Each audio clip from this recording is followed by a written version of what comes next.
안녕하십니까. 밑줄짝 주간성경공부의 김재용 목사입니다. 한 주간 평안하셨습니까? 이번 한 주도 또 시편 말씀을 통해서 여러분들이 기도와 또 찬양 가운데 계셨는 줄 믿습니다. 이제 말씀의 문제풀이를 통해서 다시 한번 그 찬양과 기도를 되새기면서 은혜를 깨닫는 시간 되셨으면 좋겠습니다. 제가 잠깐 기도하고 시작하겠습니다. 사랑과 은혜의 하나님 감사합니다. 찬양받기에 합당하신 주님, 주님께만 온전히 영광 돌리는 우리의 모든 삶이 되시기를 원합니다. 오늘도 문제를 풀면서 다시 한번 내가 읽었던 말씀들의 은혜를 깨닫게 하시고 또 기억하며 나아가게 하여 주옵소서. 감사하며 예수님 이름으로 기도합니다. 아멘. 네, 오늘 말씀은 시편 80편에서 100편까지의 말씀입니다. 준비물은 성경책, 필기구, 또 여러분들 필요한 노트 잘 준비하시면 되겠습니다. 다 아시죠? 주간성경공부 밀리지 마시고 꼭 읽어서 여러분 문제도 내시고 틀리는 거에 너무 신경 쓰지 마시고, 물론 다 맞추면 좋겠지만 그렇지 않아도 편안한 마음으로 말씀을 읽는다라고 생각하시고, 여러분 문제를 푸는 것도 물론 중요하지만 제일 중요한 건 뭘까요? 말씀을 읽는 것입니다. 그죠? 그리고 특별히 시편은 찬양이고 기도입니다. 내가 그런 마음으로 이 문제를 푼다 이렇게 생각하시면 되겠습니다. 계속해서 자료들을 올려두고 있으니까 참고해 주시고요. 시편은 150편, 대일림, 찬양, 인간과 하나님과의 연합을 노래한 시죠. 그리고 시편은 하나님의 보고로 시작해서 하나님께 찬양하는 것으로 끝납니다. 하나님과 연애시다. 저자는 이렇게 쭉 나와 있습니다. 주요 문장과 단어들도 이렇게 나와 있습니다. 참고하시면 되겠습니다. 시편은 모세오경과의 비교하는 거죠. 지금 저희들이 오늘 이 3권과 4권에 초점을 맞춰서 갈 것입니다. 보시면서 이제 80편부터 들어가는데요. 지난번에 제가 여기를 민수기라고 한 것 같아요. 그죠? 아이고 죄송합니다. 민수기가 아니라 레위기인데 제가 좀 실수를 한 것 같습니다. 죄송합니다. 네. 그래서 원래 이제 제 3권은 레위기에 해당되는 거죠. 특별히 레위기는 뭐죠? 거룩이죠, 거룩. 그래서 거룩한 하나님과의 가르침에 초점을 맞춘 예배의 표현들입니다. 아마 여러분 읽으시면서 많이 느끼셨을 거예요. 그죠? 자, 1번 문제부터 보겠습니다. 주의 오른쪽에 있는 자는, 곧 주를 위하여 힘있게 하신 자에게 주의 손을 얹으소서. 80편의 제목은 인자에게죠, 인자. 네, 정답에 빠졌습니다. 인자에게 주의 손을 얹으소서. 그러니까 결국 이 오른편 그리고 인자는 누굴 얘기할까요? 바로 메시아를 얘기하는 것이죠. 그래서 이 80편의 주제는 뭐냐? 바로 회복을 간구하는 기도. 누가 회복시켜 줄 수 있을까요? 바로 예수 그리스도. 이 메시아가 오시면 우리를 회복시켜 줄 것이다 라고 예언하고 있는 것입니다. 이번 문제. 또 내가 기름진 밀을 그들에게 먹이며 반석에서 나오는 꿀로 너를 만족하게 하리이다. 특별히 이 꿀과 밀은 이 사람의 어떤 음식, 그러니까 우리의 육체를 강건하게 하죠. 그 다음에 꿀은 또 뭡니까? 꿀은 우리의 눈을 밝히는 축복의 통로로 쓸 때 이 꿀을 씁니다. 그래서 81편의 주제는 하나님이 요구하시는 공동체적 갱신의 특징이 뭐냐? 바로 하나님께 의지하며 나아가는 이런 내용들이 81편에 나와 있는 거죠. 그래서 특별히 공동체 갱신하면서 예배를 뜻할 때 어디에 나올까요, 여러분? 3절에 보시면 초하루, 보름, 우리의 명절에 나팔을 불지어다. 7월 일곱 번째 날에 부르는 명절 아시죠? 나팔절도 있고 대속제일도 있고 이러한 귀한 날들이 이 7월 달에 일곱째 날에 다 있는 거죠. 그래서 예배의 공동체는 그러한 절기들을 잘 지키는 것을 이야기합니다. 3번 문제. 하나님은 신들의 모임 가운데 계시며 하나님은 그들 가운데서 재판하시느니라. 결국이 뭘까요? 하나님이 모든 신들 중에 신이다. 이걸 뜻하는 거죠. 그래서 최종적인 권세가 누구에게 있느냐? 수많은 이방인들이 얘기하고 이방신들 온갖 잡다한 신들이 다 있어도 결국 하나님께서 야훼, 엘로힘 이런 하나님께서 유일한 최종적인 권세를 가지고 계신다라고 82편은 이야기하고 있습니다. 83편 주제는 이거죠. 이방 나라들에 대한 심판. 그래서 이 모든 이방 나라들이 다 나오는데 나오지 않는 나라가 하나 있더라고요. 보니까 뭐예요? 시돈. 에돔도 나오고 모압도 나오고 암몬도 나오고요. 5절 6절부터 쭉 나오는 나라들 보면은 그발, 암몬, 아말렉, 블레셋, 두로, 아수르 웬만한 이방 나라들은 다 나와요. 근데 시돈이 안 나왔더라고요. 왜 안 나올까요? 정확하게 모르겠습니다. 시돈이 안 나옵니다. 그러면서 이방 나라들에 대해서 하나님이 심판하신다. 근데 여러분, 이 심판의 궁극적인 목적이 뭘까요? 이게 참 중요하겠죠. 하나님이 이 이방 나라들을 심판함으로써 하나님이 심판해서 이유가 뭘까요? 왜 심판하고자 할까요? 그것이 바로 마지막 18절 뭘까요? 온 세계의 지존자임을 알리게 하기 위함이라는 겁니다. 저와 여러분들이 하나님이 우리를 통하여 일하시고 그리고 때로는 우리의 억울함을 들어주시고 보응하시는 가장 중요한 이유, 그것 때문에 여러분들이 뭐 마음이 편해지고 이것도 물론 목적이 되겠지만 우리가 이걸 통해서 가장 잊지 말아야 될 건 뭐죠? 바로 하나님께 영광. 우리의 모든 삶은요, 하나님께 영광이 돼야 돼요. 심지어 이런 심판을 통해서 하나님이 이 땅의 최고의 통치자고 권위자다. 이거를 알게 하기 위함이라는 거예요. 그러니까 저와 여러분들이 기도할 때 하나님이 반드시 들어줄 수밖에 없는 기도는 뭘까요? 내가 이 일들을 통하여 하나님만이 영광 받으셔야 됩니다. 이거에 대한 저와 여러분들의 분명한 목적을 하나님께 아랠 때 하나님이 들어주신다는 거예요. 그냥 내가 이거 받아서 복 받아서 하나님 황금 많이 낼게요, 이런다고 하나님이 들어주시는 게 아니에요. 중요한 건 뭘까요? 하나님은 언제나 자신만이 영광 받기를 원하시거든요. 하나님은 어떤 하나님이시죠? 질투의 하나님이시거든요. 그분만이 영광을 받으셔야 돼요. 저와 여러분들이 잘 되고 또 우리가 복 받고 여러분들의 자녀들이 복 받아야 될 이유, why? 왜 복 받아야 될까요? 바로 이 모든 걸 통하여 하나님께 영광을 돌려야 하기 때문이라는 거죠. 결국에는 다 기도하지만 하나님께 영광 돌리지 않는 삶을 살기 때문에 우리의 삶이 어려워지는 것입니다. 하나님께 영광 돌리는 것이 가장 중요한 것임을 잊지 마시기 바랍니다. 5번, 주의 궁정에서의 한 날이 다른 곳에서의 첫날보다 나은즉 악인의 장막에 사는 것보다 뭐예요? 내 하나님의 성전 문지기로 있는 것이. 그러니까 아무리 좋은 곳에 내가 장막 안에 머물러 있는 게 아니라, 그죠? 하나님의 문지기. 그만큼 내가 주의 궁정을 사모한다 이거예요. 아무리 악인의 장막에서 멋들어진 장막에 살아도 왜 장막이라고 표현했을까요? 장막은 영어로 뭐죠, 여러분? 텐트. 이거 뭐예요? 곧 떠날 거거든. 여러분 텐트에서 뭐 아무리 오래 잡았자 뭐 1년 이상 있겠습니까? 물론 뭐 가끔 기인들 나오시는 분들 보면은 오래 사신 분들 있더라고요. 산에서 막 1년씩. 그런데 궁극적으로는 장막은 언제나 곧 떠날 집이에요. 그죠? 그러니까 중요한 건 뭘까요? 성전이 중요하잖아요, 성전. 성전 안에 못 들어가지만 문지기로 있어도 주의 궁정이 낫다는 거예요. 그래서 이 84편의 주제는요, 세 가지 복이 뭐냐? 이거에 대해 궁극적으로 얘기하거든요. 그래서 1절에서 4절은 하나님 앞에서 사는 복. 그래서 잘 보시면 여러 내용들이 잘 있죠. 만군의 여호와여 주의 정막이 어찌 그리 사모하는 사랑스러운지요. 1절에 얘기하면서 하나님 앞에 사는 자가 복이라는 거예요. 두 번째 복은 뭘까요? 하나님의 힘을 얻고 살아가는 자. 그것이 바로 복이라는 거예요. 세 번째 참된 복은 뭘까요? 하나님의 은혜를 신뢰하는 복. 이 세 가지의 복이 참된 복임을 시편 84편 저자는 말씀하고 있습니다. 저와 여러분들이 이 복을 함께 누리시기를 간절히 바랍니다. 6번 문제. 85편은요, 주제가 이럽니다. 과거와 현재와 미래의 하나님의 사랑이 뭐냐?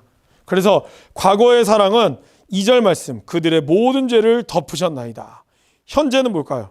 7절에 여호와여 주의 인자하심을 우리에게 보이시며 주의 구원을 우리에게 보이소서.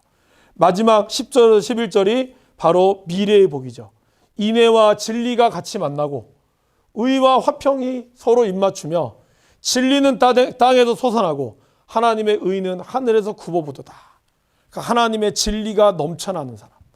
사막에 샘이 넘쳐 흐르고 사자들이 어린아이와 뭐 이렇게 같이 놀고 깨물어도 물지 않는 이런 엄청난 복이 이러한 미래의 복을 이야기하고 있습니다. 진리의 이렇게 하나씩만 적으셔도 정답으로 처리됩니다. 86편은 이제 문제는 없고요. 86편에 보시면 주제는 주권자 주님께 드리는 종의 기도입니다. 특별히 이 제3권, 3권에서 유일하게 수록된 다윗의 시예요. 그래서 첫 번째, 주님은 주권자이십니다. 1절에서 5절 말씀. 주님은 유일한 주권자입니다. 좀 확대되죠? 그 다음에 세 번째는 뭘까요? 주님은 완전한 주권자이다. 라고 86편은 주권자에 대한 해석들이 점점 퍼져나가고 있죠. 그래서 86편은 주권자 주님께 드리는 이 종의 기도가 바로 86편입니다. 87편 보겠습니다. 나는 라헬과 바벨론이 나를 아는 자 중에 있다 말하리이다. 보라, 블레셋과 두로와 어디요? 구스여. 이것들도 거기서 낫다 하리로다. 20편의 주제는요, 하나님의 성. 그래서 여러분 87편 1절에 보면 뭐라고 나올까요? 그의 터전이 성산에 있으며 여호와께서 야곱의 모든 거처보다 시온의 문들을 사랑하는도다. 바로 하나님의 성은 어죠? 시온이죠, 시온. 그래서 이 라헬은 뭘까요, 여러분? 애굽이죠, 애굽. 애굽을 뜻하는 그 당시 비유법이죠. 그래서 라헬과 바벨론이 나를 아는 자 중에 있다. 이방 나라지만 하나님의 성을, 이 시온을 찬양했다라고 얘기하고 있습니다. 오늘 여기서 저하고 지명을 하나 좀 살펴볼까요? 나라. 어디요? 구스. 들어보셨습니까? 위치는 어디냐면요. 원래 이 구스가 이 에디오피아. 사실 그 당시 지역으로 치면 좀 달라지긴 했다 그래요. 근데 에디오피아를 뜻합니다. 그래서 여기가 어디냐면 이 아프리카. 남아프리카, 아프리카 지역에 있는 지역을 바로 이 구스. 원래 이 구시라고 얘기하거든요. 근데 이 구스의 원래 뜻은요. 검다라는 걸 뜻합니다.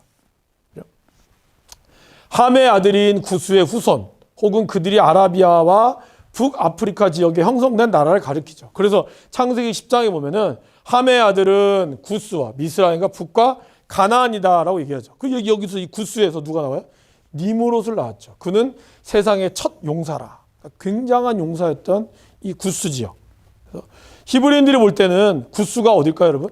지도 보시면은 여기가 이제 이스라엘이죠. 쭉 가면 이스라엘이잖아요. 이란, 사우디아라비아 여기죠, 여기가 이제. 그래서 솔로몬이 봤을 때는 남쪽에서 왔네. 그래서 이 남쪽에서 왔다 그래서 스바라고 표현을 합니다. 스바. 그래서 왜 스바 여왕 기억나십니까? 열왕기상 10장 1절에 10절에 보면 스바의 여왕이 솔로몬의 지혜를 얻으려고 찾아왔잖아요. 그걸 뜻합니다. 그리고 또 구스 여자를 취했다. 그래서 모세가 결혼한 여인을 이 민수기 12장에 나오죠. 역사적으로는요. 누비아 왕국으로도 알려져 있습니다. 그 당시 굉장히 니므롯 자체가 용사였죠. 그만큼 이제 고대 사회에서 이 에디오피아 구스는 굉장한 힘을 발휘했죠. 지금은 아니죠. 안타깝게도. 애국과 동맹하여 유다를 치러도 왔고, 그리고 또 아사왕 때는 세라가 구스인 100만 명도 몰고 왔어요. 그 정도로 강력했고 어떤 용병행 중에를 뜻하는데 그래도 패했죠. 그 다음에 선지자들은 이 구스인의 몰락을 예언을 합니다. 그래서 이사야, 예레미야, 에스겔, 나훔, 스바냐 이렇게 예언을 했고요. 그 다음에 신약 성경에서는 기억나십니까? 에디오피아 내시 간다게가 빌립 지사를 만나서 이사야 말씀을 읽고 있다가 빌립 지사가 성경을 해석해주고 세례를 받지 않습니까? 그래서 이 에디오피아가 바로 이 구스를 뜻합니다. 구스가 창세기부터 시작해서 신약에 걸쳐서 계속해서 이어져 내려오는 나라라는 것이죠. 그래서 한번 준비해봤습니다. 제가 이 채널 우리 밑줄짝 중앙농nghiệp 채널에도 이 내용들을 올려놓을 테니까 여러분들이 이걸 보시면서 한번 참고로 또 보시면 좋겠습니다. 88편 주께서 죽은 자에게 기이한 일을 보이시겠나이까 유령들이 일어나 주를 찬송하리다. 이건 뭘까요? 주제는 이거예요. 절망의 어둠. 시편 88편은요, 여러분 사실 1절부터 끝까지 다 어둠만 있어요. 보통은 처음에는 어렵다가 하나님 왜 이렇게 나를 어렵게 만드시나요? 막 이러면서 복수합니다. 복수하게 해주세요 하다가 마지막엔 주로 어떻게 끝나죠? 주님을 찬양합니다로 끝나요. 그죠? 근데 88편을 잘 보시면 마지막 절까지 주는 내게서 사랑하는 자와 친구를 멀리 떠나게 하시며 내가 아는 자를 흑암에 두셨나이다. 이 절망의 어둠을 뜻하는 것이 이 88편입니다. 그러다가 89편으로 넘어가죠. 사실 89편도 표제가 없어요. 그래서 88편과 89편이 연결되어 있다고 얘기를 하는데요. 89편은 다윗 왕조에 대한 하나님의 성실하심. 이렇게 절망의 어둠이었지만 하나님은 우리를 성실하게 지키셨다. 이거를 이야기하면서 의와 공의가 주의 보좌에 기초라. 그러면서 즐겁게 소리칠 줄 아는 백성은 복이 있나이다. 그런 절망 가운데서도 하나님이 우리를 지켜주셨다. 이것을 이 89편에서 반전을 이루고 있는 내용이죠. 이러면서 제3권은 끝이 납니다. 그래서 4권으로 들어가야죠. 4권은 이제 민수기입니다. 이게 진짜 민수기입니다. 죄송합니다. 아까 레위기고 4권이 민수기는요. 하나님의 자애로운 징계에 응답하는 예배죠. 사실 민수기 내용을 보시면 시내산에서 머물고 이제 시내산에서 출발할 때부터, 그리고 그들이 모압 이 평지에서 마지막 이 가나안 땅을 요단강을 건너기 전까지이잖아요. 거기서 대부분 어떻죠? 정탐꾼이 하나님한테 혼나죠. 아무튼 계속해서 하나님이 그들에게 은혜를 줬으나 그들은 혼이 나고 징계를 받는 내용들이 민수기에 계속 나옵니다. 그런 내용들이 이 시편 4권에서도 계속해서 나옴을 우리는 확인할 수 있습니다. 보실까요? 90편 주께서 그들을 홍수처럼 쓸어 가시나이다. 그래서 덧없는 생 앞에서 영원하신 하나님께 드리는 기도예요. 그들은 잠깐 가는 것 같으며 아침에 돋는 풀 같은 이다. 덧없죠, 여러분? 이렇게 우리의 인생은 홍수처럼 쓸려갈 수도 있고 잠깐 자는 풀처럼 없어질 수 있습니다. 이러한 생애 앞에서 영원하신 하나님께 드리는 기도, 이것이 바로 시편 90편이죠. 여러분 인생이 허무하십니까? 이때 이 90편 말씀으로 여러분들이 기도를 하나님께 올려드리면 아마 하나님의 위로하심을 경험하게 될 겁니다. 91편 지존자의 은밀한 곳에 거주하며 전능자의 그늘 아래 사는 자여, 나는 여호와를 향하여 말하기를 그는 나의 요새요 내가 의뢰하는 하나님이라 하리니. 91편의 주제는요, 신뢰의 보증. 하나님이 우리를 신뢰하신다는 거죠. 전능자의 은밀한 곳, 지존자의 은밀한 곳, 전능자의 그늘 아래 사는 자예요. 여러분 사실 이 시편 제가 굉장히 좋아하는 시편 중에 하나거든요. 그 중에 이제 그 이유가 바로 이 전능자의 그늘이라고 하는, 제가 이것도 올려놓겠습니다. 제목을, 이거 책을요. 전능자의 그늘이라고 하는 엘리자베스 엘리엇, 아주 유명하신 분이죠. 엘리자베스 엘리엇이 쓴 책 제목이고 영화로도 나옵니다. 영화는 뭘까요, 여러분? 영화는 창끝이라고 하는 영화입니다. 혹시 보셨는지 모르겠어요.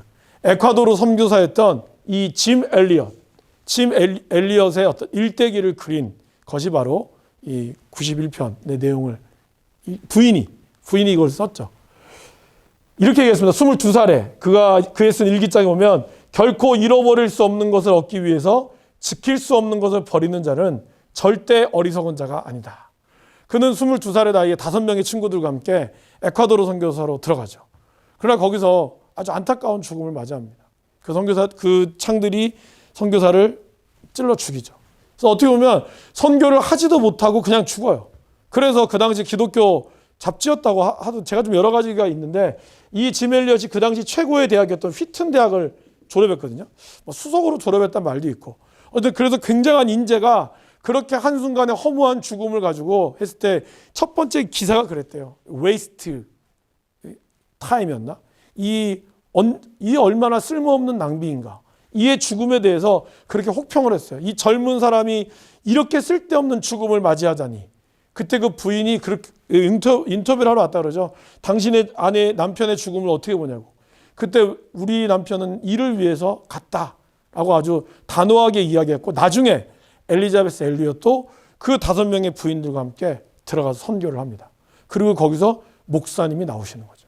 이 엄청난 이 사건. 그래서 이것을 창끝이라는 영화로 나왔고요. 부인이 전능자의 그늘, 시편 91편을 모티브로 해서 바로 썼습니다. 짐 엘리엇이 쓴 일기가 있거든요. 좀 소개해 드릴까 합니다. 결국은 끝까지 붙들고 있을 수 없는 것이 있다. 그리고 결코 놓칠 수 없는 것도 있다.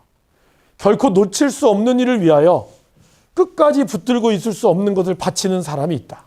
결국 끝까지 붙들고 있을 수 없는 그것을 바치는 사람은 결코 어리석은 사람이 아니다. 여러분, 끝까지 붙들고 있을 수 없는 게 뭘까요? 바로 젊음, 명성, 자기 만족도, 쾌락, 물질, 이런 모든 것들은 결국에는 다 없어진다는 거예요. 이걸 알았어요. 이 22살에 젊은 대학생이 알았어요. 여러분, 지금 우리 22살의 청년들은 어떨까요? 과연 이걸 알 수 있을까요? 이걸 알면 참 좋을 텐데, 그죠? 근데 아니, 22살의 청년만이 아니라 지금 저도 40대지만 40, 50대의 우리의 사람들 알고 있을까요? 물질이 최고고, 그리고 신앙생활도 자기 만족이나 때로는 자기의 이익을 얻기 위해서 기도 많이 해서 복 받으려고 했던 사람들이 많은데, 이 젊은 청년은 알았다는 거예요. 결코 놓칠 수 없는 일 위하여 끝까지 붙들고 있을 수 없는 것을 버리는 사람. 결코 놓칠 수 없는 일이 뭘까요? 바로 하나님 나라에 대한 선교, 복음, 이거였다는 거예요. 그래서 그는 뭐라 그러죠? 오 하나님, 오래 살기를 구하지 않습니다. 주의 뜻을 이루는 일에 제 삶이 쓰임받기를 소원합니다. 주여 나를 불태워 주옵소서. 참 너무 멋있지 않습니까, 여러분? 저도 이런 목회자가 되길 원합니다. 정말 하나님 앞에 최고의 목회자, 제가 원래 그게 꿈이었거든요. 근데 어느 순간서부터 물론 뭐 최고의 목회자보다는 저는 이거 꼭 필요한 목회자, 저를 필요로 하는 곳에 섬기길 원하고 저를 필요로 하는 곳에 말씀을 전하길 원하는, 어떻게 보면 저는 짐 엘리엇의 물론 반도 못 따라가지만 그의 티끌도 못 따라가겠지만 이러한 이 시를 일기를 저도 이제 준비하면서 야, 목사가 이런 삶을 살아야 될 텐데 이러한 부끄러운 마음이 들었습니다. 저와 여러분들도 붙들고 있을 수 없는 것 때문에 붙들어서 진짜 놓치지 말아야 될 것들을 놓치지 않았으면 좋겠습니다. 다음 문제 가볼까요? 시편 92편. 의인은 종려나무 같이 번성하며 레바논의 백향목 같이 성장하리로다. 92편에 보면 안식일의 찬송시라고 나와 있죠. 여기 왜 종려나무 가지? 예수님이 오실 때 어떻게 했습니까? 종려나무 가지를 흔들었죠. 이스라엘을 대표하는 식물이죠. 그래서 여러분 종려 70주 출애굽기 어디요? 15장 27절 한번 찾아보세요. 여기 보면은 이 오아시스가 나올 때 종려 나무가 나오죠. 물샘 12길 종려나무 70줄. 근데 여러분 이 종려나무의 이 식물 학명이 뭔지 아십니까? 영어로 피닉스 독투 라이프라고 합니다. 피닉스가 뭘까요? 불사조. 그러니까 종려나무가 불사조래요. 원래 이 종려나무가요, 나무를 다 뱄잖아요. 그리고 거기에다가 이 그루터기가 남잖아요. 이런 나무를 다 베고 나면 이런 그루터기가 남죠. 이제 여기에 불을 태워도 그 그루터기가 다시 싹이 난대요. 그래서 종려나무가 불사조라고 합니다. 피닉스. 이런 학명이 붙었다고 합니다. 그래서 종려나무 가지를 흔들었던 이유는 뭘까요? 바로 승리, 빅토리, 그리고 뭘까요? 부활을 뜻한다고 합니다. 그래서 의인은 종려나무 같이 번성한다. 뭐예요? 아무리 잘리고 불태우고 없어져도 결국에는 번성한다는 거예요. 하나님을 믿고 따르는 의인은 번성한다는 거예요. 그리고 레바논의 백향목은 뭐 그 당시 최고였다 그러죠. 레바논의 백향목 같이 하루 쑥쑥쑥 올라간다 그러잖아요. 그런 것처럼 성장한답니다. 하나님은 의인을 종려나무 같이 번성시켜 주듯이 저와 여러분들이 그리스도 앞에, 예수님 앞에 의인이 됐을 때 하나님은 그렇게 복 주시는 분인 줄 믿습니다. 13번. 높이 계신 여호와의 능력은 많은 물소리와 바다의 큰 파도보다 크니이다. 많은 물소리 시편 많이 보셨죠, 여러분? 많이 보시게 될 거예요. 그런 물소리를 뜻할 때 하나님의 능력과 권능을 뜻하죠. 14번. 여호와여 복수하시는 하나님이여 빛을 비서 주소서. 이 보응을 간구하는, 그래서 교만한 자들에게 마땅한 벌을 내리시옵소서. 시편 95편 말씀. 95편은 무리바 마사, 너희는 무리바에서와 같이 또 광야의 마사에서와 지냈던 날과 같이 너희 마음을 완악하게 하지 말라. 물 때문에 다툰 거잖아요. 그래서 무리바 마사라고 그러잖아요. 그래서 이때는 주님의 역사, 하나님이 이렇게 굳혀졌는데 너희들도 그 과거의 잘못된 역사대로처럼 하나님을 배반하지 말라라고 얘기를 합니다. 특별히 이제 96편까지인데요. 98편까지군요. 98편에서 얘기하겠습니다. 96편. 하나님의 영광은 어디예요? 하늘과 땅과 바다에 걸쳐서 충만하다라고 얘기합니다. 그래서 하나님의 영광이 하늘, 땅, 바다, 온 곳에, 숲의 모든 나무들, 밭과 그 가운데 모든 것들이 하나님을 찬양한다라고 95편에 얘기하고 있죠. 96편. 우주의 통치자인 하나님, 너희는 조각한 신상을 섬기며 허무한, 이 허무하다는 것이 뭐예요? 쓸모없는 이라는 뜻이거든요. 이것을 아마 여러분들이 가지고 성경에 보면은, 제가 가지고 있는 성경 96편에 이렇게 나와 있거든요. 97편에 허무한 것 하면서 이게 1번 이렇게 나올 거예요. 1번이나 뭐 2번 이렇게요. 그러면 이게 뭘까요? 여기 우상이라는 뜻이 있어요. 그러니까 우상이라는 뜻은 곧 허무하다는 거예요. 아무런 쓸모가 없다. 그렇게 뭐 부적 붙이고 다니고 이래도 다 쓸모없다는 거예요. 진짜 뭐예요? 우주를 통치하신 하나님을 찬양해야 된다라고 얘기하고 있습니다. 98편에 등장하는 악기가 아닌 것은, 그래서 93편부터 여러분 성경을 다시 한번 보시면은 93편부터 98편까지는요, 뭐가 나오냐면은 하나님의 세계 통치, 하나님이 이 세계를 통치하신다. 이런 관점에서 한번 다시 읽어보시면 아마 그래. 그래서 하나님이 영원하신 하나님을 찬양하고 허무한 것들에게 굴복하지 않아야 된다라고 나오죠. 온갖 것으로 하나님을 찬양하는데 왕이신 메시아를 모든 악기를 동원해 다 찬양하잖아요. 근데 비파가 빠졌어요. 왜 빠졌을까요? 한번 볼까요? 그래서 비파를 좀 준비해봤습니다. 여러분 이게 뭘까요? 이게 비파, 수금. 이거는 비파 나무랍니다. 모양이 좀 비슷하지 않습니까, 여러분? 요렇게 생기고 요렇게 생기고. 그래서 비파 모양처럼 생겼다 그래서 이게 비파 나무래요. 몸에도 좋고 인터넷에 검색하시면 아마 건강에 좋다라고 나옵니다. 근데 이 수금이라고 하는 게요. 수금. 데르링 하는 이 수금이요. 창세기에서 가장 먼저 나오는 창세기 4장 21절에 보면요. 유발인이 수금과 퉁소를 잡는 모든 자의 조상이 되었다. 이게 사실은 이 가인의 후손이잖아요. 근데 가인의 후손에서 이 유발이 수금 나왔죠. 원래 노래를 이렇게 하나님을 찬양하는 노래의 악기가 아니었지만 그러나 결국에는 하나님은 세상의 모든 악기로 영광을 받기를 원하신다는 거죠. 그죠? 한번 잘 보셨으면 좋겠습니다. 19번. 능력 있는 왕은 어디요? 정의를 사랑한다는 거예요. 그리고 그의 발등상 앞에서 거룩할지어다. 경배할지어다. 그는 거룩하시도다. 하나님의 거룩하심을 시편 99편 기자는 찬양하고 있습니다. 마지막 20번 문제. 감사함으로 그의 문에 들어가며 찬송함으로 그의 궁전에 들어가 그에게 감사하며 그의 이름을 송축할지어다. 찬양하시죠? 감사함으로 그 문에 들어가며 그 찬양. 그래서 경배의 본질은 뭐냐? 바로 하나님께 감사하는 것이고 그분을 찬양하는 것이고 그의 이름을 송축하는 것이죠. 그것이 하나님께 드리는 진짜 경배의 모습이라는 거죠. 저와 여러분들이 하나님을 높이고 하나님을 경배하는 그러한 삶을 사시기를 100편을 통해서 함께 고백하셨으면 좋겠습니다. 수고 많으셨습니다. 여러분 시편 말씀 좀 짧긴 하죠. 근데 이번 주에 아주 어마어마한 시편을 여러분 읽게 될 것입니다. 어딜까요? 읽어보시면 합니다. 그래서 굉장히 길고요. 아마 가장 긴 절수를 가지고 있는 거죠. 그러나 이제 내용 자체는 짧습니다. 읽으시면서 하나님을 마음껏 찬양하시고 하나님의 은혜를 누리시고 길다고 포기하시면 안 됩니다. 끝까지 쫙 읽어나가면 아주 하나님께서 여러분들의 그 찬양과 기쁨을 받으시게 될 것입니다. 오늘 이 시간 동안 함께해 주셔서 감사드리고요. 다음 주도 또 우리 시편 말씀을 통해서 함께 은혜를 나누겠습니다. 감사합니다.